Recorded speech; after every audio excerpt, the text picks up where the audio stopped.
ব্রাজিলকে বিশ্বকাপ জেতাতে মার্কিন গোয়েন্দা সংস্থা সিআইএর গোপন ভূমিকা রাখার দাবি উঠেছে। লাতিন আমেরিকার এই দেশটিকে বিশ্বকাপ জেতাতে নাকি সক্রিয়ভাবে অংশ নিয়েছিল বিশ্বের অন্যতম শক্তিশালী এই গোয়েন্দা সংস্থাটি। চাঞ্চল্যকর এমন দাবি করেছেন ব্রিটিশ অনুসন্ধানী সাংবাদিক গ্যাব্রিয়েল গেটহাউস। সম্প্রতি দীর্ঘ ৩ বছরের অনুসন্ধান শেষে প্রকাশিত এক প্রতিবেদনে গেটহাউস এমন দাবি করেন, যা রীতিমতো আলোড়ন তৈরি করেছে ফুটবল বিশ্বে।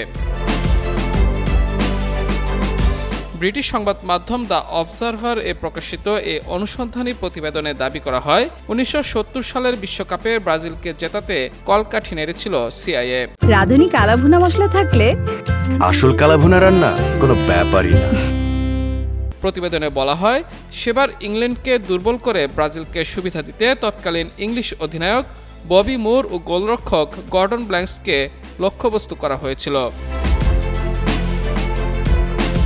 প্রতিবেদনে গেটহাউস এবং গর্ডন ব্ল্যাঙ্কসের নাতি এড জার্ভিস দাবি করেন, ১৯৭০ বিশ্বকাপের আগে ও চলাকালে ঘটে যাওয়া কয়েকটি আলোচিত ঘটনার পেছনে সিআইএর সংশ্লিষ্টতা থাকতে পারে।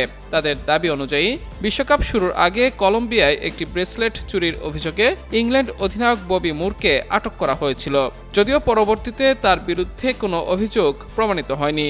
তবে ওই ঘটনায় ইংলিশ দলের উপর মানসিক চাপ সৃষ্টি করেছিল।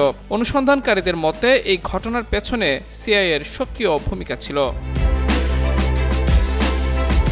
প্রতিবেদনে আরও দাবি করা হয়, পশ্চিম জার্মানির বিপক্ষে কোয়ার্টার ফাইনালের আগে গর্ডন ব্ল্যাঙ্কস রহস্যজনকভাবে অসুস্থ হয়ে পড়েন। ব্ল্যাঙ্কস তার আত্মজীবনীতেও উল্লেখ করেছিলেন, একটি অনুষ্ঠানে পানীয় গ্রহণের পর তিনি অসুস্থ হয়ে পড়েন এবং গুরুত্বপূর্ণ ম্যাচটিতে খেলতে পারেননি।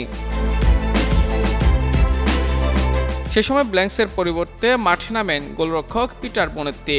ম্যাচে ২-০ গোলে এগিয়ে থেকেও শেষ পর্যন্ত ৩-২ ব্যবধানে হেরে বিশ্বকাপ থেকে বিদায় নেয় ইংল্যান্ড। অনেক ফুটবল বিশ্লেষকদের মতে ব্ল্যাঙ্কস খেললে ম্যাচের ফল ভিন্ন হতে পারত।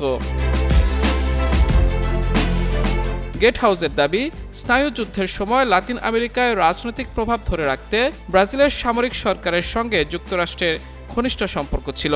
সে কারণে ব্রাজিলের আন্তর্জাতিক সাফল্যকে যুক্তরাষ্ট্র কৌশলগতভাবে গুরুত্বপূর্ণ বলে মনে করেছিল। যদিও এসব অভিযোগের পক্ষে এখন পর্যন্ত কোনো সরকারি নথি বা প্রত্যক্ষ প্রমাণ প্রকাশ করা হয়নি। সিআইএ কিংবা ব্রাজিল ফুটবল কর্তৃপক্ষ এ বিষয়ে আনুষ্ঠানিক প্রতিক্রিয়া জানায়নি। তবে অনুসন্ধানী প্রতিবেদনটি ফুটবল দুনিয়ায় ব্যাপক আলোচনা তৈরি করেছে। মাহমুদুর রহমান, যুগান্তর নিউজ।